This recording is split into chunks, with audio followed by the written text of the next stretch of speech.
جمعنا لك كل اللي محتاجه من مهارات وأفكار وخطوات أساسية عشان تقدر تبدأ في سوق العمل الحر من خلال قسم الديكور والتصميم الداخلي. ومن أهم الوظائف والمهارات المطلوبة حاليا إن أغلب المطاعم والكافيهات مش بتقدر تبدأ من غير مصمم الديكور، لأن ده بيأثر على مبيعاتهم وجذب العملاء ليهم.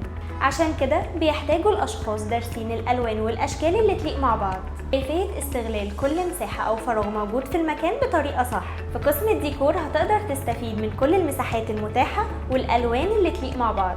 كمان هتقدر ترسم التصميم والقطاعات بالتفصيل وتنفذها بنفسك على برنامج الأوتوكاد، وكمان معرفتك بالإضاءة وأنواعها وطرق استخدامها. كمان بتعرف كل التريكات اللي محتاجها في تنسيق الأماكن الضيقة، وبتعرف كل الترندات في مجال الديكور.